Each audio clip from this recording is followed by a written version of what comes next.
देसी मुर्गी पालन कर रहे सभी किसान भाइयों को नमस्कार। हमारे YouTube चैनल पे बहुत ही पॉपुलर ऐसा विषय आप सभी को पता है कि फ्री रेंज देसी पोल्ट्री फार्मिंग, जो कि किसानों को बहुत ही पसंद है और बहुत सारे किसान जो हमारे चैनल से जुड़े हुए हैं वह फ़ायदेमंद तरीके से फ्री रेंज देसी पोल्ट्री फार्मिंग कर रहे हैं।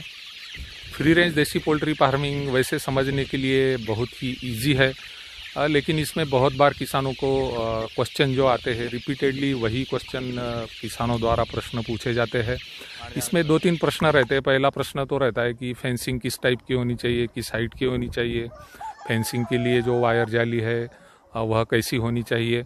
उसके बाद दूसरा सवाल फीडिंग से जुड़ा होता है और तीसरा सवाल जो रहता है वह मार्केटिंग से जुड़ा रहता है। तो आज का वीडियो थोड़ा विस्तार से हमने बनाने की कोशिश की है ताकि इन सभी बातों की चर्चा जो है विस्तार से की जाए और किसानों को इन बातों को अच्छे से समझाया जाए। जब तक हम फ्री रेंज के बारे में फेंसिंग है, फीडिंग है, मार्केटिंग है, यह बातें अच्छे से जान नहीं लेते हैं, इसके ऊपर स्टडी नहीं करते, तब तक हम फ्री रेंज पोल्ट्री फार्मिंग जो है इसको हम प्रॉफिटेबल साबित नहीं कर सकते। तो इन सभी बातों के ऊपर हम विस्तार से चर्चा करेंगे। पहली जो बात है हम लेंगे कि फ्री रेंज पोल्ट्री फार्मिंग कर रहे हैं तब उसके लिए जो फार्म और फार्म के बाहर जो फेंसिंग लगने वाली है यह महत्वपूर्ण विषय होता है और इसी के ऊपर हम पहला विषय यही लेंगे। उसके बाद हम लेंगे कि फ्री रेंज पोल्ट्री फार्मिंग में फीडिंग किस तरह से होनी चाहिए, किस तरह से फीडिंग का खर्च कम होना चाहिए, और तीसरा विषय लेंगे कि यह सब करके प्रॉफिटेबल मार्केटिंग जो है किस तरह से की जाए और उसके बाद ज़्यादा से ज़्यादा प्रॉफिट जो है फ्री रेंज फार्मिंग से कैसे कमाया जाए। पहला विषय हमने बोला कि शेड और फेंसिंग के बारे में हम बातचीत करेंगे। देसी पोल्ट्री के लिए स्टैंडर्ड शेड हमने हमारे पिछले वीडियो में बहुत सारे बातचीत की है। तो एक मुर्गी के लिए 2 स्क्वायर फुट जगह लगती है और इस तरह से आप एक स्टैंडर्ड पोल्ट्री शेड जो है वह हमारे देसी मुर्गियों के लिए हमें बना लेना जरूरी है। भले ही हम फ्री रेंज पोल्ट्री फार्मिंग कर रहे हैं, लेकिन रात के समय में आप सभी को पता है कि इन मुर्गियों का हमें शेड में ही रखना है, तो हमें शेड ज़रूरी ही होता है। और इस तरह 150 रुपये पर स्क्वायर फुट के हिसाब से हम शेड बना सकते हैं। इससे लो कॉस्ट में भी हम शेड बना सकते हैं। आप क्या मटेरियल परचेस कर रहे हैं उस हिसाब से आप शेड बना ले। उसके बाद जो महत्वपूर्ण विषय आता है फेंसिंग का विषय आता है कि एक मुर्गी को कम से कम 5 स्क्वायर फुट की खुली जगह जो है हमारे शेड के साइड में मिलनी ज़रूरी है और शेड के सामने ही हमें फेंसिंग करके यह खुली जगह देनी ज़रूरी है। अब बात आती है फेंसिंग किस तरह से की जाए। फेंसिंग करते समय सबसे पहले हमें यह ध्यान रखना है कि हमारा शेड जो है वह किस एरिया में है। बहुत बार हम देखते हैं कि शेड ऐसी जगह पे है जहाँ पे ह्यूमन पॉपुलेशन या गांव वगैरह आसपास नज़दीक नहीं है, तो ऐसे समय में जंगली जानवर भी वहाँ अटैक करने के चांसेस रहते हैं। तो ऐसी जगह पर आपको फेंसिंग जो है बहुत ही स्ट्रॉन्ग टाइप की करनी पड़ेगी। नीचे जो है इसको फेंसिंग के पहले आपको बेसमेंट बनाना पड़ेगा। अगर आपका एरिया जो है वह जहाँ पर जंगली जानवर नहीं आते हैं तो ऐसे जगह पर हम फेंसिंग जो है लो कॉस्ट की भी फेंसिंग हम वहाँ पे बना सकते हैं। फेंसिंग बनाने का खर्च अगर आप देखेंगे तो पर फीट के हिसाब से आपको देखना पड़ेगा कि फेंसिंग जो है कितनी लंबी है। इसके हिसाब से 1 फीट का खर्च जो है आपको फेंसिंग का 100 रुपीज़ पर फीट के हिसाब से खर्च आता है, जिसमें आप नीचे एक छोटा बेसमेंट है और उसके ऊपर जो है मेटल जाली आपको लगानी ज़रूरी है। तो यह खर्च मैंने आपको बताया कि 100 रुपये के हिसाब से पर फीट का आता है।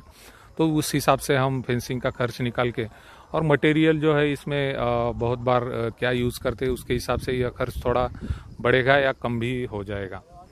फेंसिंग में आप नीचे बेसमेंट बनाना चाहते हैं तो इसकी हाइट आप तकरीबन 1 से 2 फुट की रख सकते हैं।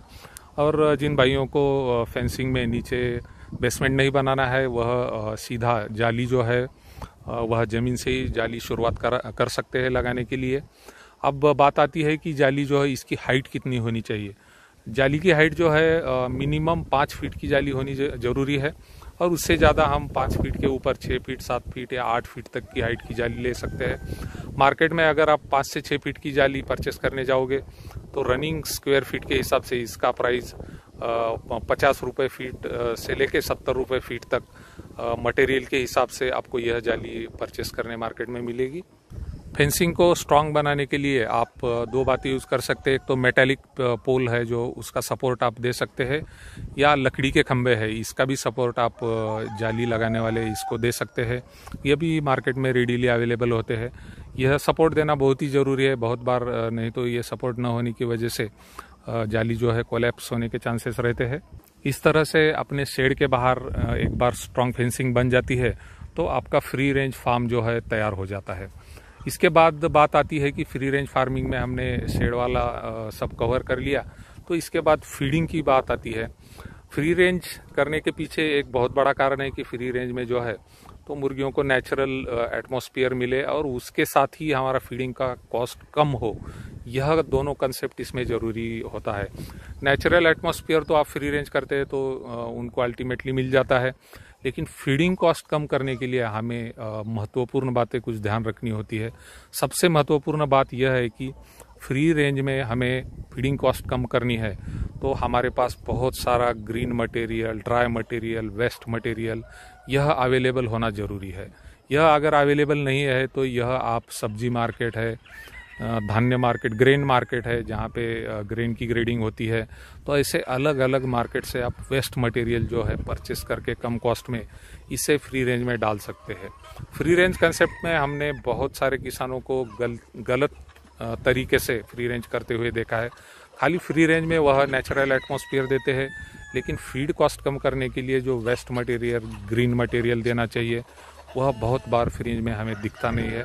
तो फ्री रेंज में सबसे पहले फीडिंग कॉस्ट कम करने के लिए हमें यह बात ध्यान रखनी बहुत ही ज़रूरी है। जिन किसान भाइयों के पास शेड के आसपास ज़मीन उपलब्ध है और पानी की भी अवेलेबिलिटी है, वह किसान भाई जो बहुत सारे मल्टी कट फोडर आते हैं, ग्रीन फोडर, तो वह लगा सकते हैं और उसकी कटिंग हर महीने आपको कटिंग आती है। तो यह एक अच्छा फ्री रेंज में हमें फीड कॉस्ट कम करने के लिए अच्छी सुविधा हो सकती है।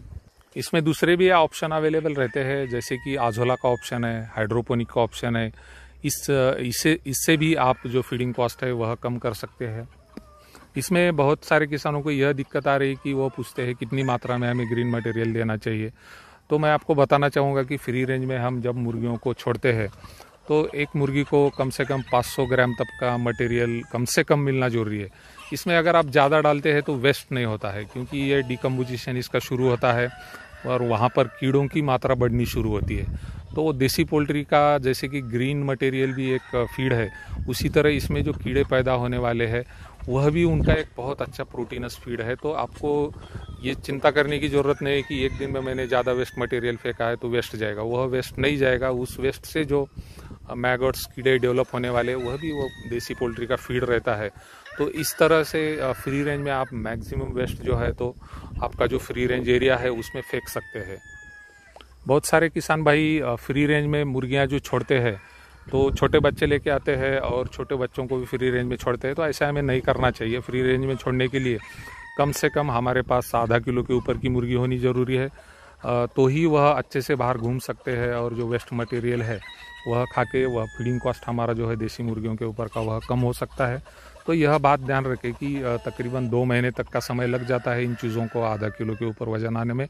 तो तकरीबन 1.5 से 2 महीने जो है इन्हें फ्री रेंज में न छोड़े। जैसे ही हमारा मुर्गियों का वेट आधा किलो के ऊपर आता है उसके बाद ही हमें फ्री रेंज में हमारी मुर्गियों को छोड़ना है। इस तरह से जब हम successful free range poultry farming हमारे फार्म पे शुरू करते हैं, एंड में लास्ट में जब बात आती है मार्केटिंग की, तो आप सभी ने देखा कि हमने फ्री रेंज में बहुत नेचुरल तरीके से हम मुर्गियाँ बढ़ा रहे हैं। तो अल्टीमेटली इसका चिकन का टेस्ट है यह भी बहुत ही अच्छा रहता है, जो कि देसी का टेस्ट माना जाता है। ऐसा ही टेस्ट आपकी इम्प्रूव जाति की मुर्गियों को भी आएगा। और दूसरी बात है, अंडा उत्पादन जब शुरू होगा तो अंडे का टेस्ट भी 100% देसी मुर्गियों के अंडे का टेस्ट रहता है, उसी तरह रहेगा। इसीलिए मार्केटिंग करते समय हमें यह ध्यान रखना है कि जो मुर्गी हम सेल कर रहे हैं उसका प्राइस देसी मुर्गी का ही प्राइस से सेल हमें करना है और अंडे का प्राइस जो है वह भी देसी मुर्गी के अंडे के प्राइस से ही हमें यह सेल करना जरूरी है। तो इसकी मार्केटिंग करते समय हमें कस्टमर को यही बताना है कि मैंने मुर्गियाँ एकदम 100% नेचुरल तरीके से जो है रियर की है और इसी वजह से इसका टेस्ट जो है अंडे का टेस्ट हो, चिकन का टेस्ट है, यह एकदम नेचुरल है। तो उस हिसाब से ही इसका प्राइस जो है रहेगा सेलिंग का। इस तरह आपको कस्टमर को कन्विंस करके आप अच्छा से अच्छा प्राइस जो है फ्री रेंज में मिला सकते हैं। इन सभी बातों के ऊपर आप अच्छे से गौर करके फ्री रेंज पोल्ट्री फार्मिंग शुरू करेंगे तो 100% किसान जो है हमारे वह फ़ायदे में रहेंगे और उनको अच्छा प्रॉफिट जो है तो इस फार्मिंग से ज़रूर मिलेगा। इस आशा के साथ ही हम मैक्सिमम किसान भाई जो है वह फ्री रेंज पोल्ट्री फार्मिंग में जुड़ेंगे और अच्छा काम करेंगे, यह आशा करते हुए हम यहाँ पर रुकते हैं। धन्यवाद।